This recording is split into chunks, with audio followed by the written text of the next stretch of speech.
Hello दोस्तों, स्वागत है सबका मेरे YouTube channel Sachin education hub पर। दोस्तों, आज हम रिवीजन करने वाले हैं इनकम फ्रॉम अदर सोर्सेज के चैप्टर की।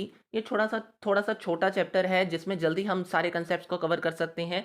तो ऑब्वियसली मैंने सोचा कि कैपिटल गेन से पहले इस चैप्टर को कवर करना ज़्यादा बेटर होगा। तो चलिए कर लेते हैं शुरू कि इनकम फ्रॉम अदर सोर्सेज, ये जो हेड है ये क्या होता है या इसमें क्या चीज़ें आती हैं। तो देखो, एक चीज़ बता देता हूँ कि चाहे कोई भी यूनिवर्सिटी है उसमें अगर ये पूछ लिया जाए कि कौन से इनकम्स कवर होती हैं तो भी ये सारा चैप्टर आ जाएगा, या फिर एज अ इंडिविजुअल आप अपनी इनकम फ्रॉम अदर सोर्सेज कैसे कैलकुलेट कर सकते हो, ये क्वेश्चन आपसे पूछ लिया जाए तो भी यही आंसर आने वाला है। कैसे सर? हमने एक फॉर्मेट बनाना है और जितनी भी इनकम्स हैं उनको बीच में डाल देना है। और सेक्शन 57 में कुछ एक दो एग्जाम्पशंस हैं, जो डिडक्शंस आपको मिलती हैं यानी एग्जाम्पशंस आपको मिलती हैं, उसको लेस कर देना है। ऑब्वियस सी बात है, आपका जो आंसर आएगा वो इनकम फ्रॉम अदर सोर्सेज से निकल आएगा। तो एक फॉर्मेट के वे में ये सारी इनकम्स को लिखना है, बस इतना सा काम होता है। राइट? तो चलिए सबसे पहले समझते हैं कि ये हेड में सर कौन सी इनकम्स आएंगी। तो देखो, कोई भी रिलेटेड इनकम अगर सैलरी से है तो वो सैलरी हेड में चली जाती है। रेंटल से रिलेटेड इनकम है तो हाउस प्रॉपर्टी में चली जाती है। बिजनेस प्रोफेशन से रिलेटेड इनकम आई है तो वो पीजीबीपी में चली जाती है। और लास्ट, अगर आपको कैपिटल एसेट बेचने के बाद कोई गेन होता है शॉर्ट टर्म या लॉन्ग टर्म, वो कैपिटल गेन्स के अंदर चला जाता है। तो सर इसके अलावा अगर another income like interest income, casual income, या फिर आप कह सकते हो कि इसके अलावा डिविडेंड इनकम, ये जो मैंने आपको कुछ एग्जांपल्स दिए, ये सिर्फ एग्जांपल्स दिए मैंने आपको, कोई गिफ्ट वगैरह की इनकम आ जाती है। तो ये जब मैंने आपको इनकम्स के नाम दिए, ये सब इनकम्स को हम आगे ट्रीट भी करेंगे इस चैप्टर के अंदर। और इस तरह की इनकम्स हम किस में डालेंगे? इनकम फ्रॉम अदर सोर्सेज में डालेंगे। ठीक है जी। अब देखो, सबसे पहले हम समझते हैं कि इसमें सेक्शन आता है सेक्शन 2 सब सेक्शन 22।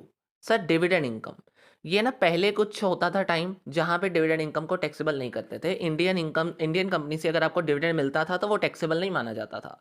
लेकिन पिछले 2 सालों से अमेंडमेंट आने के बाद ये कहा गया है कि डिविडेंड इनकम फुली टैक्सेबल है। लेकिन सर आपने तो यहाँ पे लिखा है taxable to the extent of accumulated profit only. Yes, dividend वैसे अगर मिलता है तो वो ऑब्वियसली टॉप टैक्सेबल है। लेकिन अगर सेक्शन, अब मेरी बात सुन लो, डिविडेंड का ना यहाँ पे एक पॉइंट है, 115O सेक्शन में अगर आपको डिविडेंड मिलता है तो वो फुली टैक्सेबल है। राइट? पॉइंट नोट आउट कर लेना, 115O, तो वहां पे वो फुली टैक्सेबल है। लेकिन in case of section 2 sub section 22 में अगर आपको डिविडेंड मिलता है तो वो सिर्फ और सिर्फ अक्यूमुलेटेड प्रॉफिट आपके बिजनेस में कितना है उसके ऊपर डिपेंड करता है। तो ये कंसेप्ट वैसे कम आता है प्रैक्टिकल बेसिस पे, लेकिन याद रख लेना कि जितना आपका क्यूमुलेटेड प्रॉफिट होगा उतना ही आपका डिविडेंड जाएगा। ऑब्वियस सी बात है, अगर क्यूमुलेटेड प्रॉफिट ज़्यादा है डिविडेंड कम है तो डिविडेंड ही रहेगा। लेकिन अगर डिविडेंड ज़्यादा है एक्यूमुलेटेड प्रॉफिट कम है तो to the extent of accumulated profit only. Clear है? तो उतनी ही इनकम हमारी बनेगी और वही इनकम आपकी टैक्सेबल करी जाएगी एज अ डिविडेंड इनकम। पहला हो गया। दूसरा आता है सेक्शन 56 टू IB क्लोज, क्या कहता है? कैजुअल इनकम्स के बारे में। यहाँ पे बच्चे प्रैक्टिकली बहुत अच्छे से समझ लेना, बहुत सारे बच्चे गलती कर देते हैं। कैजुअल इनकम लाइक हमने कोई लॉटरी से पैसा जीता, हमें कोई कार्ड गेम से पैसा मिला है, हमें कोई गैम्बलिंग बैटिंग से पैसा मिला है, या फिर हमें कह लो कि you can say that crossword puzzles खेल के कोई पैसा आया है। तो ये सब चीज़ें आप समझ सकते हो कि किस चीज़ से रिलेट करती हैं। राइट? तो ऑब्वियस सी बात ये है कि अगर आपकी इनकम इन सभी मतलब इन सभी सोर्सेज से आपको मिल रही है और वो है कैजुअल इनकम, यानी इनको हम स्पेशल इनकम्स के नाम से जानते हैं। और सर पॉइंट ये कहता है कि ये जो है इनकम्स, इनके ऊपर TDS लग जाता है। TDS का मतलब सर उसी समय टैक्स लग जाता है, यानी जब ये पैसा मुझे मिलेगा ये TDS डिडक्ट होके ही मिलेगा। तो ये पॉइंट याद रख लेना, अगर आपके क्वेश्चन में ग्रॉस अमाउंट गिवन है तो कुछ नहीं करना, तो कुछ नहीं करना। लेकिन अगर नेट है इसका मतलब उसमें TDS कटा हुआ है, और TDS कटे हुए अमाउंट हमने नहीं लेनी, क्योंकि अगर हमने वही अमाउंट ले ली और दोबारा से इस इनकम के ऊपर टैक्स लगा दिया तो ये तो डबल टैक्सेशन हो जाएगा, जो कि नहीं पॉसिबल। तो इस वजह से हमें नेट इनकम को ग्रॉस में करना होता है, और उसको करने का बिल्कुल सिंपल सादा एक ही फॉर्मूला है, जितनी भी ग्रॉस इनकम है उसको डिवाइड बाय 70% कर दो, 70% कर दो, आपका आंसर वही आ जाएगा जो आपको चाहिए। क्योंकि 30% फ्लैट रेट टैक्स लगता है इसके ऊपर, तो ऑफकोर्स जितनी भी अमाउंट आपकी आएगी उसके बीच में आपने मतलब 70% से डिवाइड कर देना है अगर आपको नेट अमाउंट दी हुई है तो net amount divided by 70% is equal to gross amount, आपका आंसर आ जाएगा। क्लियर है पॉइंट? इसके अलावा अब थर्ड इनकम है income received on the security. अगर आपको सॉरी इनकम नहीं, interest received on the security. अगर आपको सिक्योरिटीज के ऊपर इंटरेस्ट मिलता है तो सेक्शन 56 क्लोज आईडी क्या कहता है, क्लोज 2 आईडी, कि अगर हमने अपनी सिक्योरिटीज को एज एन इन्वेस्टमेंट रखा था तो सर वो हमारे लिए एक इंटरेस्ट, हमारा पर्सनल इंटरेस्ट है, हमारा किसी बिजनेस का इंटरेस्ट नहीं है। तो इस वजह से वो हमारी पर्सनल इनकम है, जिसकी वजह से हम उसे कहाँ डालेंगे, इनकम फ्रॉम अदर सोर्सेज में। लेकिन लेकिन लेकिन लेकिन अगर मैंने कोई सिक्योरिटीज को as a stock in trade में लगा दिया, यानी अपने बिजनेस में लगा दिया और किसी बिजनेस में लगा दिया, और वो बिजनेस से मुझे कोई इंटरेस्ट वगैरह देता है, वो चीज़ मतलब उस इंटरेस्ट मिलता, उन सिक्योरिटीज के ऊपर इंटरेस्ट मिलता है, तो वो चीज़ बिजनेस की इनकम है। वो चीज़ क्या है, business, because stock in trade is a part of business. Clear है? चलिए, तो इस वजह से यानी वो पीजीपीपी में चला जाएगा। इसके बाद अब एक इंपॉर्टेंट चीज़ है इसमें कि अगर आपको पोस्ट ऑफिस सेविंग इंटरेस्ट, यानी पोस्ट ऑफिस सेविंग बैंक में आपने कोई पैसे डाले हैं और उससे आपको सेविंग इंटरेस्ट मिलता है, तो वो सेविंग इंटरेस्ट 3500 पूरे साल का आपको एग्जाम कर दिया जाएगा। और वेरी इंपॉर्टेंटली, अगर एक इंडिविजुअल हो तो 3500, लेकिन अगर आप जॉइंट ऑनर हो तो फिर इसका डबल यानी 7000 आपको एग्जामेशन में दे दिया जाएगा। ठीक है, ये इंपॉर्टेंट है, आ जाता है कई बार। इसके बाद आपको मिलेगा interest on the compensation for the compulsory acquisition. ये ना बच्चे कई बार गलती कर देते हैं, मैं आपको बताता हूँ। कई बार सरकार आपकी कोई लैंड को कंपल्सरी एक्वायर कर लेती है। क्या कर लेती है? एक्वायर। उस केस में क्या करना होता है? उस केस में अगर कंपल्सरी एक्वाजिशन हो जाती है या एनहांस कंपेंसेशन आपको उसके बेस पे मिलती है, तो ये एक इकलौता सेक्शन है जो आपको ये कहता है कि हम अकाउंटिंग स्टैंडर्ड्स को नहीं मानते। इसका मतलब ये निकलता है कि हम एक्रूअल बेस पे काम नहीं करते, हम कैश बेस, मतलब इन शॉर्ट जब भी हमें पैसा मिलेगा तब हम इसको टैक्सेबल कर देंगे, नहीं तो नहीं करेंगे। बस इतनी सी बात है। मतलब क्या है कि ये अगर केस आता है तो जब आपको इनकम मिली होगी तो ही आपने टैक्सेबल करनी है, नहीं तो नहीं करनी। मतलब अगर आपका असेसमेंट ईयर आज 23-24 है तो 22-23 प्रीवियस ईयर में अगर आपको इनकम मिली होगी तो ही हम इसको लिखेंगे इस असेसमेंट ईयर में एज अ टैक्सेबल इनकम, नहीं तो नहीं। याद रखना, ठीक है। उसके बाद आपके पास आता है, और वेरी इंपॉर्टेंटली इसमें आपको 50% डिडक्शन, जो आगे आप सेक्शन 57 में भी ले सकते हो। यानी अगर आप ये इनकम लेते हो, ये इनकम आपको मिलती है, तो उसमें आपने 50% ही टैक्सेबल करनी है, 50% आपको डिडक्शन दे दी जाएगी। चलिए, नेक्स्ट आपके पास आता है issue of share at the rate premium closely held company to the resident of the India. मतलब क्या था, अब ध्यान से समझना। अगर अब इसमें एग्जांपल मैं दे सकता हूं वैसे आपको बहुत सिंपली। अगर आप तीन चीज़ें ले लो कि कंपनी का इशू प्राइस है, ऑब्वियस सी बात है, इशू प्राइस आपका क्या है, चलो आप ले लो फेस वैल्यू। एक शेयर की फेस वैल्यू 100 होती है, इशू प्राइस 110 ले लो, यानी 110 रुपये में उसका इशू प्राइस है। और मैं उस समय उसकी सॉरी फेयर मार्केट वैल्यू ले लो 110 रुपये, फेस वैल्यू 100 रुपये, फेयर मार्केट वैल्यू 110 रुपये, और आप ले लो इशू प्राइस, मैंने उसको इशू किया 120 रुपये में। तो अब अगर तो मैं कह दूं प्रीमियम, तो हाँ ये प्रीमियम पे है, इतना तो आपको पता चल गया कि फेस वैल्यू से 20 रुपये ज़्यादा है। लेकिन वो इनकम नहीं माना जाएगा।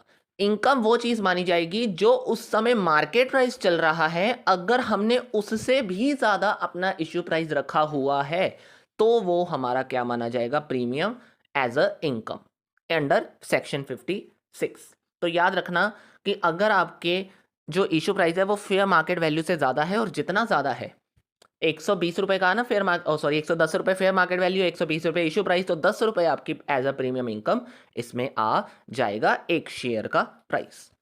ठीक है। उसके बाद आते हैं very important section 56 clause two 10। क्या कहता है कि अगर आपको गिफ्ट मिलता है किसी से और वो कैश गिफ्ट है, तो ऑब्वियस सी बात है वहाँ पे अगर वो कैश गिफ्ट की अमाउंट मनी या चेक के वे में अगर आपको कोई गिफ्ट देता है और वो उसकी जो अमाउंट है वो 50,000 है तो ठीक है। लेकिन अगर वो चीज़ 50,000 से एक्सीड कर गई तो सर सारी की सारी मतलब 50,000 011 भी हो गया ना, तो भी तो भी वो टैक्सेबल माना जाएगा और ये सारी अमाउंट ही टैक्सेबल मानी जाएगी। ये कोई आपके ऊपर नहीं है कि थोड़ा पार्ट माना जाएगा। अगर आपने 50,000 से एक भी पैसा या एक भी रुपए ज़्यादा दिया तो वो सारी की सारी अमाउंट टैक्सेबल कर दी जाएगी, पहला केस। दूसरा है मूवेबल प्रॉपर्टी विदाउट कंसिडरेशन। मैंने किसी को movable property as a gift दी और विदाउट कंसिडरेशन दी है, तो जिस पर्सन के मतलब मेरे पास किसी ने, मतलब मुझे मेरे फ्रेंड ने या किसी ने movable property as a gift दी है और उसके बदले उसने कोई पैसा नहीं लिया, कंसिडरेशन नहीं है, मतलब मैंने उसको कोई पैसा वापस नहीं दिया उसके बदले, तो वहां पे जो भी फेयर मार्केट वैल्यू होगी और जो मतलब ऑब्वियस सी बात है, जो भी उस मूवेबल प्रॉपर्टी की फेयर मार्केट वैल्यू होगी, अगर वो फेयर मार्केट वैल्यू 50,000 से ज़्यादा है तो वो चीज़ टैक्सेबल कर दी जाएगी, सारी की सारी अमाउंट, नहीं तो नहीं। यानी अगर 50,000 तक है तो ठीक है, वो मूवेबल प्रॉपर्टी की अगर वैल्यू फेयर मार्केट वैल्यू 50,000 तक है तो ठीक है, नहीं तो वो टैक्सेबल कर दी जाएगी अगर एक्सीड कर जाती है। दूसरा इसके बाद आता है मूवेबल प्रॉपर्टी विदाउट नहीं, अब रीजने मतलब इन शॉर्ट कंसेशनल रेट पे, मतलब 50,000 1 लाख की चीज़ है, मैंने उसको एक तरीके से कह लो, मतलब मैंने उसको पैसे दिए हैं उसके बदले 60,000 रुपये, यानी मैंने उस चीज़ का कम रेट दिया है, मतलब जितने की वो चीज़ है मैंने उसको कम रेट पे वो चीज़ दी है। तो ऑब्वियस ही बात है कि जो गिफ्ट है वो एट अ कंसेशनल रेट पे है, तो जो डिस्काउंट आपको मिला है, अगर वो डिस्काउंट गैप, यानी मुझे 40,000 का डिस्काउंट मिला ना, अभी मैंने कहा 1 लाख में से 60,000 चले गए तो 40,000 का डिस्काउंट उसने मुझे दिया, अगर वो डिस्काउंट की अमाउंट आपके 50,000 रुपए से ज़्यादा चली जाती है तो ही आप टैक्सेबल करोगे सारी की सारी अमाउंट जो डिस्काउंट की है। मतलब डिस्काउंट सारा का सारा टैक्सेबल तब होगा जब वो 40,000 50,000 से ज़्यादा होते तो। लेकिन अब एग्जांपल ले लो कि सर वही 1 लाख की चीज़ 40,000 में मुझे मिली है, तो अब डिफरेंस कितना रह गया, 60,000 रुपये।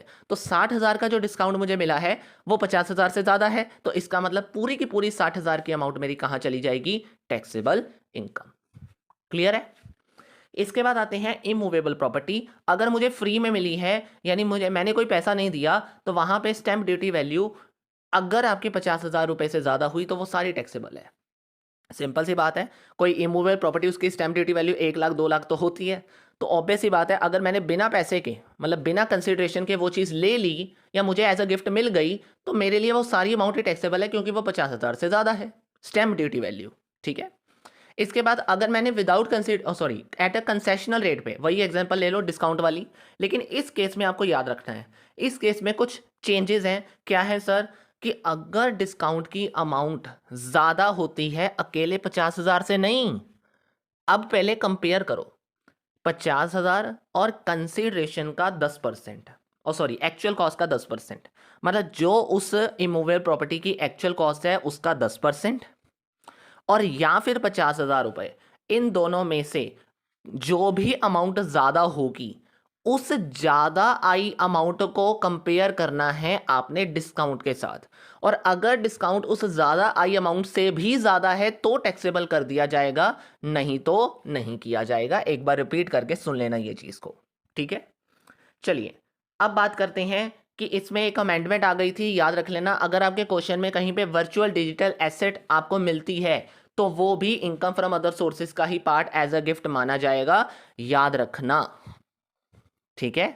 नेक्स्ट, अब सर ये जो हमने सेक्शन 56 सबसेक्शन 2 क्लोज 10 करा गिफ्ट वाला, ये ना किसी के लिए एप्लीकेबल नहीं है। किस चीज़ों के लिए एप्लीकेबल नहीं है, ऑब्वियस सी बात है सर, अगर मुझे गिफ्ट मिला किसी रिलेटिव से, कोई मैरिज बेसिस पे गिफ्ट मिला, या फिर कह लो कि मुझे किसी की डेथ हुई थी तो उसके बेसिस पे एज अ कंपेंसेशन किसी ने गिफ्ट दिया है, मतलब एज अ कंपेंसेशन गिफ्ट मिला, या फिर कह लो किसी की इच्छा यानी अंडर अ विल मुझे कोई गिफ्ट मिलता है, कोई ट्रस्ट रजिस्टर्ड है उसने मुझे गिफ्ट दिया है, या मैंने किसी ट्रस्ट को एज अ रजिस्ट मतलब किसी इंडिविजुअल ने किसी ट्रस्ट को एज अ गिफ्ट मतलब गिफ्ट दिया है, राइट।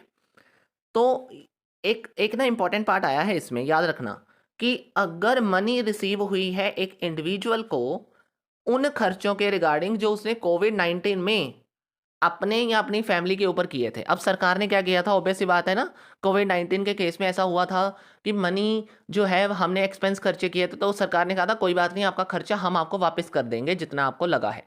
तो सरकार ने जितना वापस किया है तो ऑफ कोर्स वो सरकार की ओर से आया है, और कोविड-19 सिचुएशन एक ऐसी सिचुएशन थी जहाँ पे सारी चीज़ें एग्ज़ेम्प्ट कर दी गई हैं। तो इस वजह से ये अगर इनकम आपको मिलती है तो ये एग्ज़ेम्प्ट है, यानी उसमें आपको 2 लाख मिलते हैं, 10 लाख मिलते हैं, कोई मैटर नहीं करता।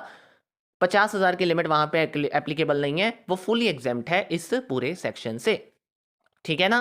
That's it. तो अब इसके अलावा सर रिलेटिव एक वर्ड है जिसमें बच्चे कंफ्यूज हो जाते हैं कि इसके डेफिनेशन में कौन कौन आता है, तो मैंने उसको मेंशन कर दिया।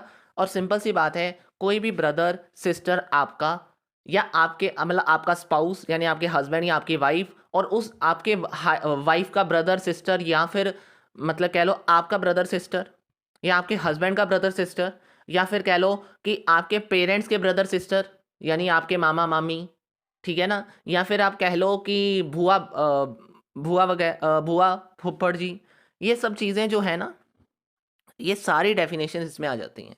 लेकिन एक चीज़ याद रखना, बच्चे फ्रेंड्स में कंफ्यूज हो जाते हैं, फ्रेंड इसमें नहीं आएगा, ग्रैंड मदर इसमें नहीं आएंगे, ठीक है? या फिर कह लो इसमें और चीज़ें लाइक बहुत सी ऐसी और भी एग्जांपल्स हैं कि नीज़ वगैरह, ऐसे कुछ वर्ड्स हैं जो इसमें कवर नहीं होंगे। लेकिन मैं आपको ये कहूँगा, सिंपली आप याद रख लेना कि जो डेफिनेशन है बस इसमें मेनली आप ब्रदर सिस्टर या फिर कह लो फ्रेंड का रिलेशन ध्यान से रखना, कि फ्रेंड वगैरह इसमें नहीं आएंगे, ठीक है?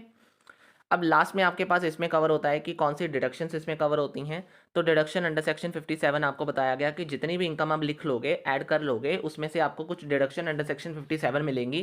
कि अगर आपको फैमिली पेंशन मिलती है तो फैमिली पेंशन जितनी भी मिलेगी उस मतलब आपको एग्जेम्प्ट कर दिया जाएगा, या तो 15,000 रुपये मिनिमम, या फिर उस पेंशन का 1/3 विच एवर इज लोअर, या तो 15,000 रुपये या पेंशन का 1/3 विच एवर इज लोअर। उसके बाद आता है कि अगर आपको कोई कमीशन, मतलब अगर आपने कोई कमीशन वगैरह या कोई रेमोरेशन वगैरह किसी डिविडेंड को रियलाइज कराने के लिए पे किया है, तो वो भी डिडक्शन, यानी उसको भी एज अ खर्चा मानकर आप इसमें लेस कर सकते हो।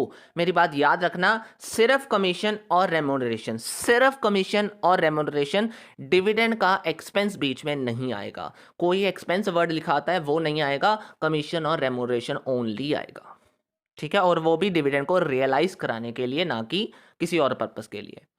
उसके बाद है, अगर आपको कोई लोन के ऊपर, मतलब अगर आपने कोई परचेज शेयर्स के मतलब इंटरेस्ट ऑन लोन, मतलब कोई लोन लिया था शेयर्स को परचेज करने के लिए और उसके ऊपर आपने इंटरेस्ट पे करा है, तो उस इंटरेस्ट की अमाउंट का 20% एज अ ग्रॉस डिविडेंड भी आपको क्या है, एग्जेम्प्ट, मतलब डिडक्शन यहाँ पे मिल जाएगी, ठीक है? तो बस यही चीज़ें हैं। और बाकी सेक्शन 58 तो नॉर्मल सी चीज़ है कि कोई पर्सनल खर्चा नहीं डालना, कोई रिलेटिव से रिलेटेड खर्चा नहीं डालना। उसके अलावा कोई कैश पेमेंट 10,000 से ज़्यादा है तो वो अलाउड नहीं है एज अ डिडक्शन, या फिर कोई जो भी आपने पीजीबीपी में डिसअलाउंस करनी है वो सारी इसमें क्या है, अलाउड नहीं है। तो this is all about the income from other sources chapter. मैंने कोशिश करी है कि 15 से 16 मिनट या मैक्सिमम अभी 18 मिनट हुए हैं, तो उस केस में मैंने ये पूरा एक जो चार्ट है वो आपको अच्छे से करवा दिया और आपकी रिवीजन हो गई है। जो बच्चे 2x की स्पीड में सुनते हैं तो उनके लिए तो है ही 8 to 9 मिनट्स की मैक्सिमम वीडियो, ठीक है ना? तो this is all about today friends. अगर आपको ये मैराथन का चार्ट चाहिए तो ये आपको मेरी बुक में मिलेगा, और उसको खरीदने के लिए आपको मेरे टेलीग्राम चैनल पे मुझसे कॉन्टैक्ट करना पड़ेगा। इसके अलावा अगर आपको फ्रीली नोट्स चाहिए, वहाँ से आप सफिशिएंट हो, जो कि मैंने फ्रीली आपके लिए रखे हुए हैं अपने टेलीग्राम चैनल पे, आपके लिए वो भी सफिशिएंट हैं, तो आप वहाँ पे भी जा सकते हो। टेलीग्राम चैनल का लिंक आपको वीडियो डिस्क्रिप्शन में मिल जाएगा, वहाँ से आप डाउनलोड करके इसके बारे में अच्छे से समझ सकते हो, ठीक है दोस्तों? तो this is all about today friend. Video को लाइक शेयर सब्सक्राइब किए बगैर जाना मत। Thank you so much, have a nice day.